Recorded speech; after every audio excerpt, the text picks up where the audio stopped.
It's been a couple of generations. My grandfather was in the army. My father was in the army. So I decided to do something different, something more adventurous, something that paid well. Okay, very important. In sustainability, you have two major pillars. One is the people's safety, the productivity, all that comes as a part of this. And the other one is from your environment perspective. And I feel together, both these, the human factor plays a very important role. I firmly believe in the philosophy that once the sun sets, okay, you shouldn't have regretted not doing anything in life. Wow. Right? So keeping that in mind, that's the philosophy which I work with. I said, come on, what's going to happen? The worst thing is going to happen. I'm going to fail. That's fine. So let me do this. Now, perhaps it's all in the head, right? I think there was a time, there's always been a time, probably I still till today think about it, how's my tomorrow going to happen? But trust me, there's somebody on top. I don't know who it is, okay? We give him different names, but it kind of works out at the end of the day.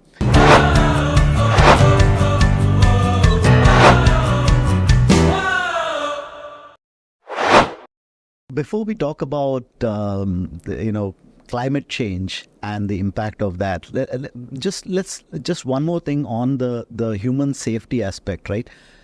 When you're on the ship, when you're out in the ocean, in the middle of the ocean, what kind of safety hazards are there, and what's been your experience with that?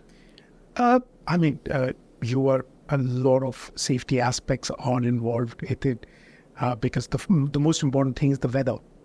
The weather plays a very important role tomorrow when you're out at sea, because like I said, you're just a tiny drop in the ocean.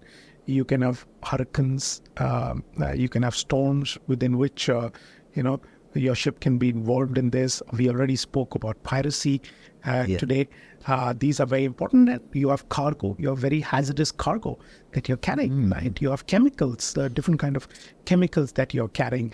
I was carrying cars. I was almost carrying about 5,000 cars once upon a time. So fire can become another big hazard on board the ship itself. So there are multiple risks. So from a risk perspective, there is the machinery which is running the ship. That also is a major hazard tomorrow from a shipping perspective itself. So it's a very high risk industry itself. And I think one of the biggest risks, which is also coming to the forefront, is mental health. That plays a very important role because the ship is like an island. Imagine you're on an island for months together, away from your family, away from reality. That is not how a human is actually programmed, right? So mental health is playing a very important role today. And I think is also becoming a very important risk. And just to know, ShipArc also looks into that. So we have a way in which today a seafarer can report in case he has a mental health issue. So there's a questionnaire that comes through, which takes care of that very important risk factor from that. And I think another thing, while in the break, which we were talking about is, there are risks, right?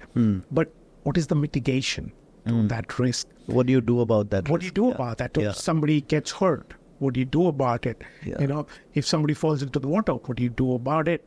If there is a fire, what do you do about it? What do you do in case the risk actually happens on board? And the thing is what we call is medevac, right? Because the ship, majority of the ships, especially the cargo ship, doesn't have a doctor on board, right? Of course, there are people that are trained in first aid.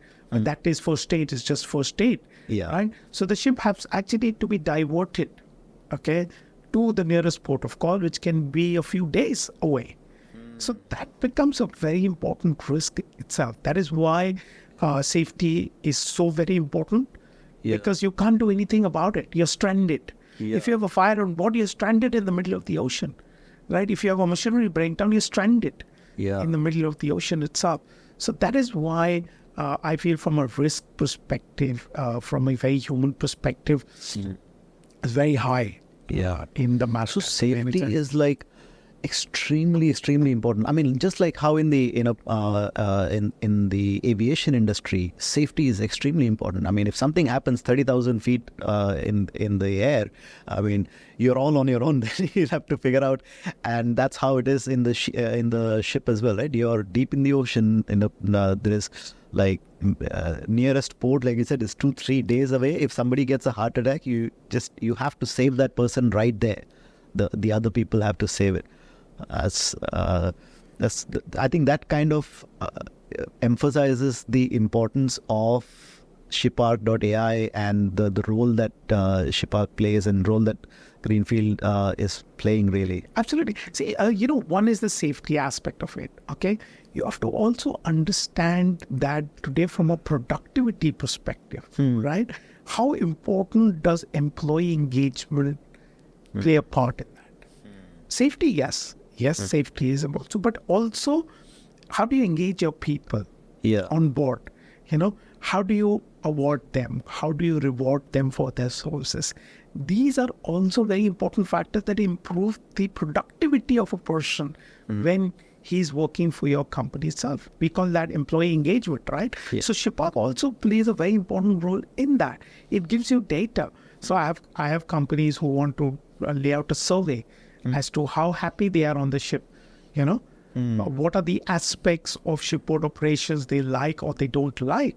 Now this becomes a very important tool for you to connect with your people, because the success of your organization depends upon your people, how happy they are, how well trained they are, how safe they are. So ShipArc plays that dual role from a safety perspective and from an engagement perspective and a welfare perspective, like I said, from a mental health perspective also. Yeah. So about climate change, right? I mean, when it comes to safety, now we understand, and then people will willingly, take it seriously and take part of it. Climate change. At first, and kind of a blunt question is, why is climate change important for the business aspect? If I'm running the business, why should I care about sustainability? I'm just playing the devil's advocate here. Okay. I'm just asking a blunt question to that. What is climate change? Okay, we talked about from a personal perspective. Yeah. Let's look at it from a business perspective today. Okay. Now let me just give you an example itself. I have a friend of mine who is a CFO of a big company, a maritime company based out of Abu Dhabi itself. And he went down to, they are a highly leveraged company itself, and they went down to the bank, for loans. Okay. Right? And the banks asked them that where is your sustainability data? What are you doing with regards to greenhouse gas emissions? So ESG, which is another word for sustainability itself, is being driven by financial institutions itself. From a regulatory... ESG stands for? Environment, Social Governance. Okay. ESG is another term for that, And today in Europe, it's a regulation, right? You have to comply with your CSRD initiatives or your compliance with your ESG itself. So sustainability is driven today by financial institutions. In the maritime industry, you have the Poseidon Principles, which is the green loans that come through. So only when you are green, only when you care about sustainability, care about the people and the environment. So that is being driven from the financial institutions. I believe also it comes from your clients itself. The clients, for example, let me give you IKEA for that matter. They themselves, so it's the entire value chain that matters. IKEA has to ship products, right? Now, 90% of all the goods transported in the world are in ships itself. So that becomes a very important part of their portfolio. So they want to be associated that when the ships which they use are reducing the greenhouse gas emissions also. So, and especially with the new generations that are coming in, especially with the Gen Z and the Gen X, I think tomorrow, very soon, their decisions about buying a product is going to be a lot to do with what that product contributes towards climate change. So if there's a product which is built on lesser greenhouse gas emissions, as compared to another one, they will probably go in for the lesser one itself. So it's going to be driven by multiple factors, but you need to be prepared for it now. So it's definitely going to hit your bottom line if you are not prepared, because I definitely feel from the Middle East perspective, it's already growing, and very soon from a regulatory perspective, it is going to come in, whereas businesses will have to put in their sustainability reportings itself, talk about ESG, actually show. So, and there are companies which are actually doing this right now. So from a business perspective, it is extremely important. That's great. So ShipArc.AI, you said it's like it focuses on the both these aspects, right?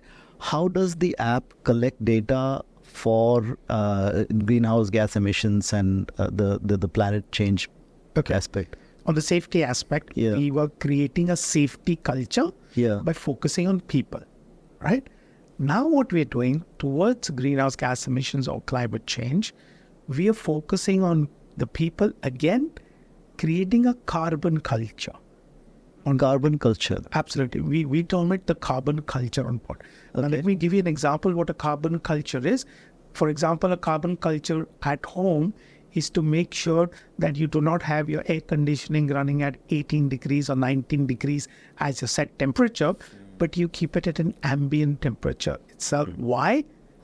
Because the atmosphere gets affected by that itself, right? When you go down from place A to place B, you think about using public transportation or carpooling to go down there. How do these behavioral changes come through? It comes through people itself. And that is what we are primarily focusing on. On a ship, for example, how can a captain, through his own choice, realize that, okay, I don't need to go at a particular speed, at full speed, because the port which I am coming to is not yet ready. We call it the just-in-time concept. So he slows down his speed. And he says, there's anyway no reason, I'm just going to go there and wait. So I might as well slow down. So if you slow down the speed, you save fuel and you reduce the carbon emissions. Right, and you reduce carbon emissions. It's as simple as that. Behavioral change. Okay, for example, a chief engineer is on board and he's got 4 generators on board the ship and he's running all 4. Whereas the load required is only for 3 generators. Okay, he should switch off the 4th generator itself.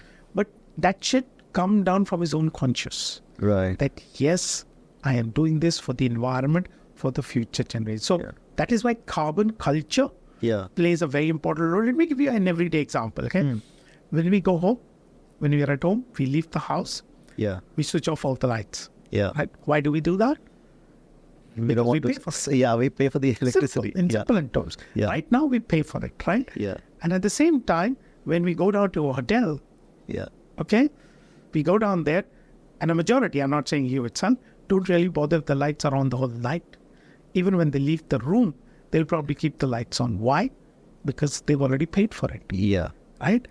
Now the factor comes in, how does a human behavior come into the picture? Whereas he goes and he does this for the environment itself. So he switches off the lights, come what may, whether he's paying for it, whether he's not paying for it. And same goes for the ship itself. So the people working on the ship do not pay for the fuel. Right? They are paid by the charterers, they are paid by the owners. By the company. By the company, right? So that is where the carbon culture comes into the fact that a person needs to act according to that and bring about change. So basically, a lot of our actions today is driven by what we pay for. It's driven by money in a way, But what you're saying is we want our actions to be driven by the future generation, right? Kian is here in the studio. I want to bring him here on the camera. Kian, do you want to just come here and say hi? Come to Dada. Come. There's an important thing we want to say, right? So do it for him. Do it for Kian. I think this thing is very important. Kian, look at the camera. Again, guys, and this is a big message to the world out there, that we don't need to do it only for ourselves, but we need to do it for the future generations, our children, our grandchildren who are sitting down here, and we need to act for it right now. Because climate change is a reality. If we want their future to be secured, we need to look at the climate right now by our everyday actions. And I think that is a very important role. Thank you. That's very, very important. And I think, and you've said it really, really well. Now, let's talk about that data collection and the analysis and reporting part, because somewhere you'll have to collect that data about sustainability and present it to the management and then, recommend actions, right?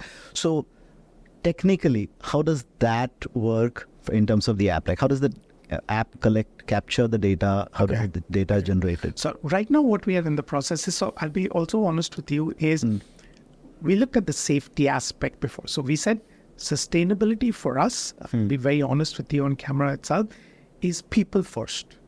We put the environment as part 2 of it. Okay. Still in progress, right? Still in the progress, right? Yeah. So what we say is, let's take care of our people. Let's take care of today. Right. If we take care of the people will take care of the environment. Yeah. And not the other way around. Yeah. That plays a very important. So we are making lives of people safer today. Yeah. So the people have trust in us, because typically humans have a short memory itself, right? We look for it today. So from a safety perspective, they know if I do this, I'll get hurt, right? But they cannot foresee the future, that their action today will lead to something 10 years down the line or 5 years down the line. Yeah. That is a fact. So we've created that bridge. So safety has happened. Now what we are doing is we are using that same bridge, which we've created to them, to start creating a carbon culture. So start changing that mindset towards the environment itself. Yeah. So that has been the case. So we've recently started off, I'll be very honest with you. We are on that journey right now. So we have the app, of course, is there, which communicates, because from an awareness perspective, how many people are even aware?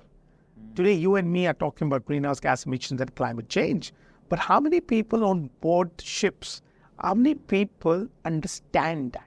How many people sitting in the offices, forget about the ships itself, how many people in the management team understand or aware of it?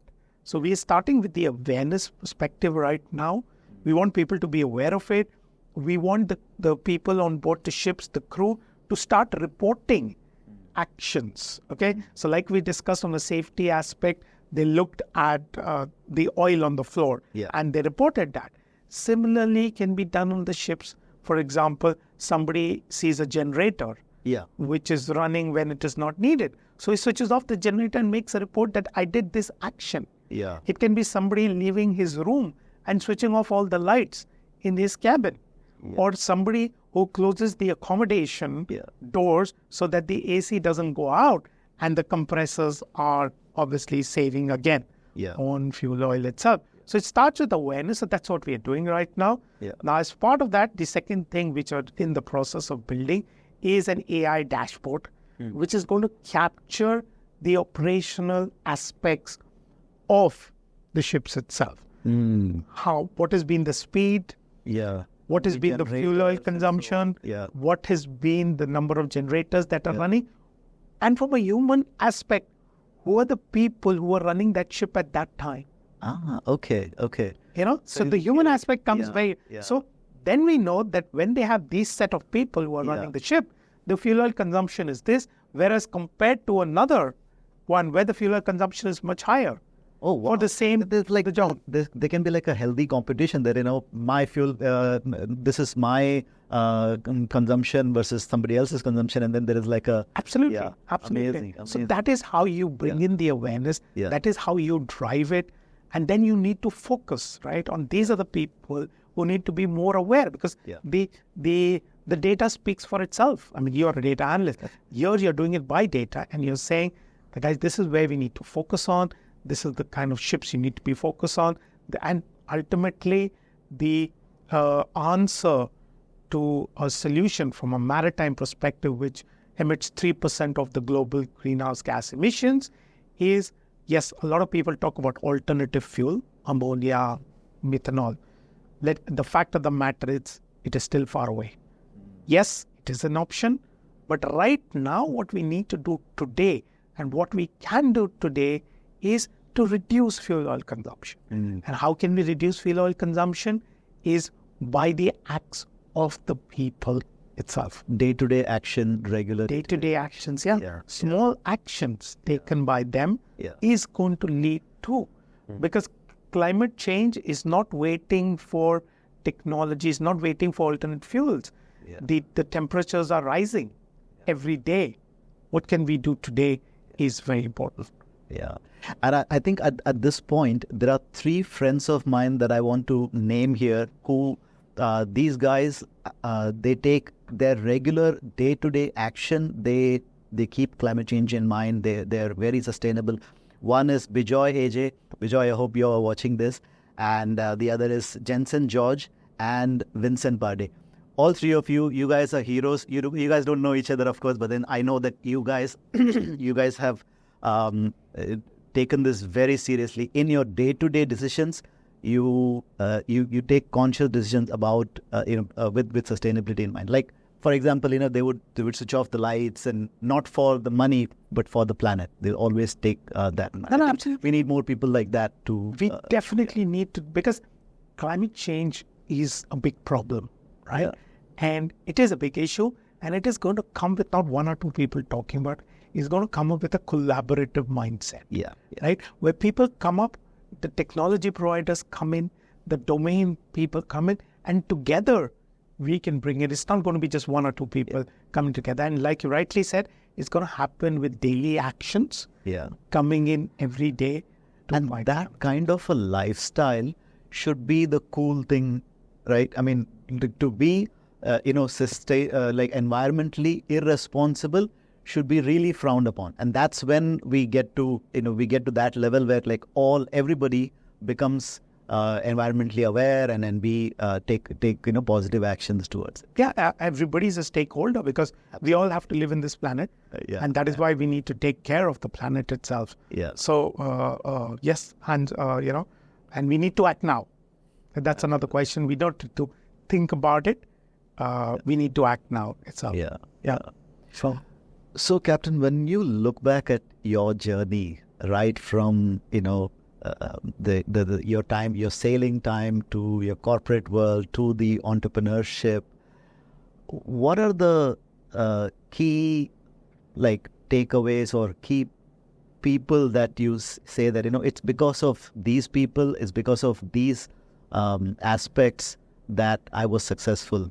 What would you give the credit to for your success? Okay, my parents played a very important role, and I think the defense background came in a very important role. Whereas, you were taught discipline early on. You were taught your social skills came in. Your leadership skills came in, because you saw your parents, you saw your father, I saw my mother as the first lady of the organization. My father itself, who was a brigadier in the Indian Army itself. He's also a gallantry award winner, from India itself. So that laid the foundation, of where I am. And of course, then came the shipping industry itself, and getting the leadership role again, being on ships itself was very important. Risk-taking ability was, again, absolutely important there. And then I think another very important aspect was preparing myself for the corporate role. Played a very important role, and I have to give that to my alma mater, as I call it, ADNOC, which played a very important role in grooming me, to wherever I am today. I owe it a lot to them, because they gave me the confidence to be able to take decisions when I was working for them. I was nurtured. I was taught a lot to do. So I think that played a very important role. And of course, my beautiful wife, who's here with me right now, Shweta, who's always... Shweta, you want to come on the camera? Come here. Just say hi. Who's here with me. Here she is. So, yeah. So, Shweta, how was it handling Captain Abhay at home, with all these challenges and all these changes that he went through in life? Don't speak the truth. No, like he said, I've always seen my father work. So when he spoke about entrepreneurship, I was excited as well. Oh, And okay. I completely supported him because I know he cannot stop. He is like unstoppable. He has to improve on daily basis. He has to do something better every day. Yeah. And I think he's completely enjoying this ride of entrepreneurship, Awesome. exploring. It's a We- family venture, right? Yes. I mean, it's so beautiful. This is, that the whole family is here on the podcast. No, it is absolutely very well said that you cannot do it. Yeah. You cannot do it without the family support. It is impossible to do it yourself. So I'm glad I have like the captain. The captain always has a mate, and my mate is right here with me in this. She is the captain at home. Thank you so much. Thank you. Yeah, thank you. Thank you. Thanks, Kian. Thank you. So, I want to ask you for your advice to the youth on 3 different perspectives. Okay, first of all, from the AI perspective, what's your advice for them in terms of using AI? Because you use AI in a way. So, first of all, I would say probably AI is in many ways hyped. In many, everybody talks about it. We've used AI decades back. Okay, let's look at our emails, for example. We have the spam folder in our emails ever since we started using. How did the filtering of the emails happen there itself? Right? It was so AI has obviously progressed over the years and has become more powerful, but it has been a part of our lives for years together. We didn't emphasize so much on it then, but now it is typically the buzzword itself. Now, that is the first thing what I want to debunk, the myth of AI itself. AI is not new. AI is not new. Yeah. It's been there. Yeah. Okay? AI is all about data. And I think more important than AI, if I may say, is domain. Domain knowledge plays a very important role. For example, I've got a data scientist, sitting with me, and I throw all the maritime data at him. He looks at the maritime data. He doesn't understand what a ship is. He doesn't understand what the weather or the Beaufort scale is. Beaufort scale is the different kinds of weather which the ship basically faces.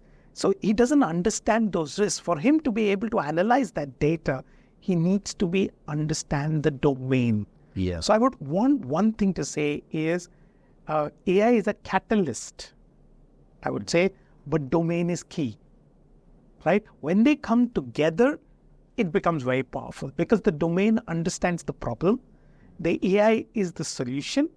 And that is exactly what we're trying to do in Greenfield, is we've got a great domain knowledge, whereas we understand the industry from a maritime perspective. Yeah. And we've got the great tech team which are coming together and creating a solution. So youth should pay attention and then get, build that knowledge on the domain, and AI is there to support them, but then they need to develop their domain knowledge. Absolutely. And there has to be awareness, Yeah. There has to be awareness as to what are the AI tools available today. Start off small. There is a lot of information free of cost that is available to them. Educate yourself about AI and start solving problems using AI itself. So, but it's a beautiful field, and I think we are enjoying, and I myself am amazed every day as to what we can particularly do with the AI itself. Yeah, thanks. And Captain, for the youth who are watching this and who want to get into merchant navy, what's your advice for them? I think it's a beautiful profession. It's wonderful. I am where I am because of that itself. So I think that is extremely important for me. Seeing ahead. So if I may ask a bit more specific. So let's say people who are in grade 10, grade 8, 9, 10, So this is their foundation years, right? After grade 12, they have to take this path.